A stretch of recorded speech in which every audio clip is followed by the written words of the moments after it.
Now, looking at the situation, it's pretty obvious that Errol's injured. Manny Pacquiao is probably looking for some other fights, maybe room and Mikey and Danny.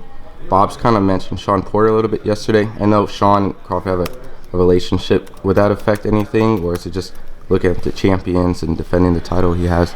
I believe, Sean is one of the top welterweights over there, and I believe if those guys wanted to fight, it'll materialize. I don't have no problem with the fight. I'm sure Kenny Porter don't have a problem with the fight. So if it materializes, it's time to go. How come people don't talk about Keith Thurman as much? Because he's almost in the same position as Sean. Come off a tough loss against a future Hall of Famer. Nobody brings up his name in this mix, though. I think what it is with Keith Thurman is, his lackluster performances that he then had.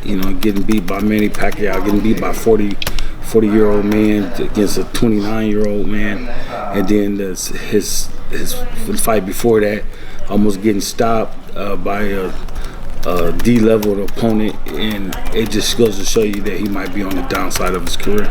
Who's A-level at 147 besides Terence, in your opinion? I would say probably Sean Porter, Spence. You could give Manny Pacquiao a little argument, get his name in there. What about Danny Garcia? He's a former champion. Who? Who you say? Danny Garcia.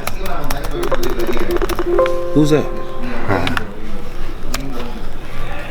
Which one did you tried to broker? You tried to broker Porter, right?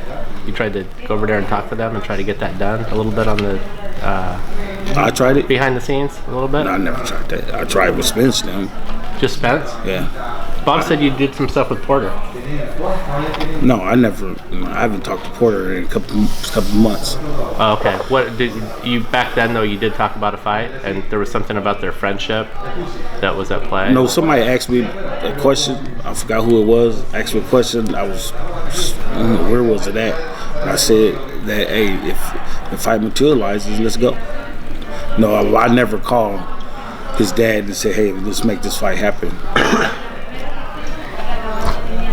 From a training perspective, how many more years do you think that from the fans get out of Crawford? Seeing that it is a very dangerous sport and competes at a high level. Probably about 4 or 5 more years. We know you opened a B&B Boxing Academy pretty much in the neighborhood in Nebraska. Can you talk about the importance of what you guys do and how it relates to the community? I think the importance of having B&B open is for the community is that it's there for the young inner city kids, the kids that don't have much of a chance to,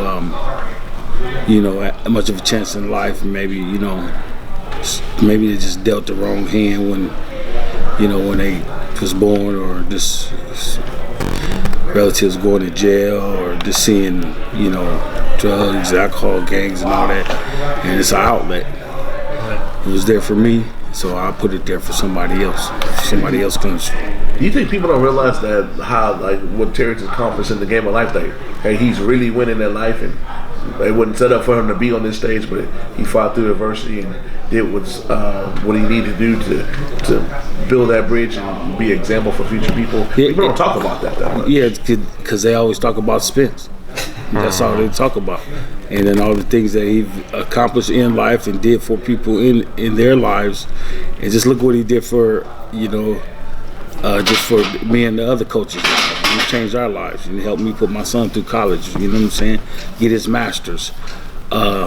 He didn't help the other coach, Saul, send boxing equipment back to a country that doesn't have anything, So, I mean, it's extraordinary of the things that he do, that, like you said, that the people don't talk about, but because everybody always got Spence in their mouth. There's a thing that bothers. I know Spence hits a lot back. I live in Dallas, full disclosure. He hits a lot of Terrence that he has to fight him too. But it seems like the main thing is people like, okay, Jeff Horn's a former champion. How come fighting those guys corner on the other side of the street? It's not a priority. It seems like it's like if it happens, it happens. If it don't, I mean, you can't base your career off of one fight. So if the fight happens, it happens. It don't just keep on pushing on. Just keep knocking them down as they come forward. Whoever they put on the chopping block, that's who we train for. That's who we're going to knock off. And if it's Spence time, put his ass on the chopping block, knock him off. Spence, anybody else at 140. And just I can go down the list. It doesn't matter, you know.